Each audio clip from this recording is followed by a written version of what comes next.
to what your distinguished colleague just said? But he just mentioned Tom Taggart. Tom Taggart did do a lot of good. He's part of the reason this building's here. We built this building when we were commissioners. And Tom was one of the chief movers behind making sure everything was done and in place, and did a great job.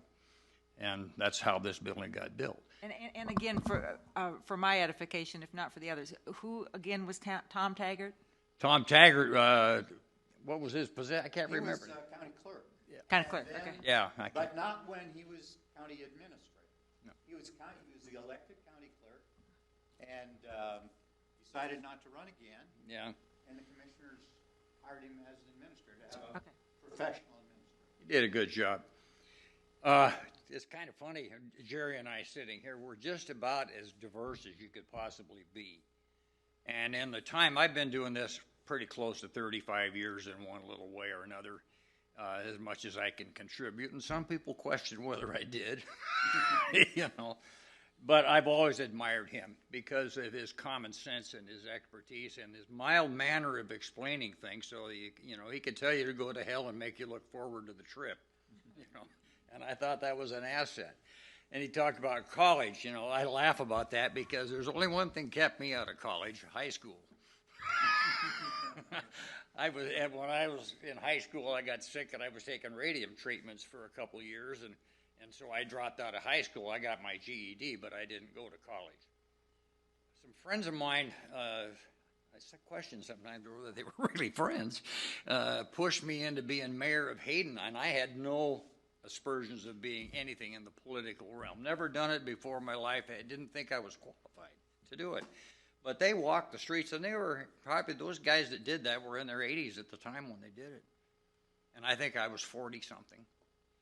And they got my petition signed, and they pushed me into it, and I got elected. I really didn't think I would.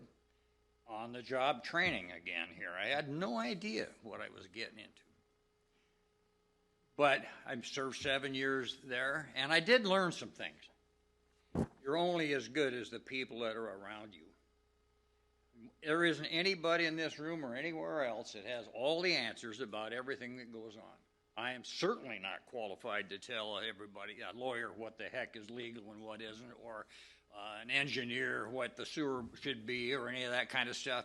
You put together a team of people that you can trust, and you get the best information from the best people that you can get it from, and you make decisions based on that, and most of the time, you're going to be right. And listen to other people with other ideas. I mean, I don't know if you saw the meeting we had last night in Hayden, but it was a zoo. But said, well, civil discourse is important. Yes, it is. Civil discourse. But not backstabbing discourse. I have a hard time with that kind of stuff. But anyway, we have a good bunch of people out there that really, they do what we all do in a way. They care about where they live and what they do. And if you don't have that, what the heck are you doing there? Because people that get into this business with agendas or to make themselves look good or something like that shouldn't even be here. And it's too bad that the voters or the electors don't look at that kind of stuff before they ever get too deep. Because some people don't speak well.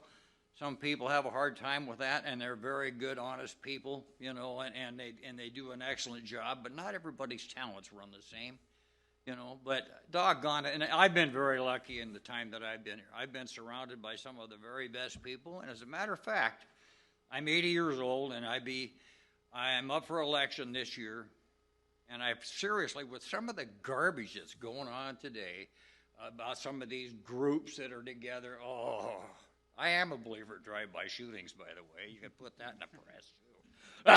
I don't care. But it doesn't make any sense, and it's counterproductive to everybody to be like that. We should be on the same page. When I was upstairs in this office, when I was commissioner, and somebody was in there complaining one day, and, well, you're the commissioner. Why don't you do something about this? I'm simply the commissioner. I'm not the king.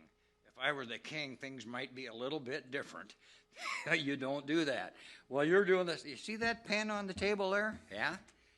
I don't even own that pen. I'm just temporary help. And there's some question whether I'm any help or not. So come on here, get real. We don't have any power. can't snap your fingers and get this. You wish you could sometimes. And a little common sense would be nice today, of all days. But it's, common sense isn't common anymore. And it's really heartbreaking when you look at people that, when I was young and you were younger, I don't know if I ever was young, I can't remember. People, it was us. We could do this. We could get together. We could build this. We could make something work. Now it's I, me. What's in it for me? What do I get out of this? And if you don't think like me, the heck with you. Boy, that is heartbreaking to me, because it is not good for the country, and it starts right down where we are, and it goes clear to Washington, D.C. We've got to stop that kind of stuff, or this country is going to be in trouble, and I'll shut up now.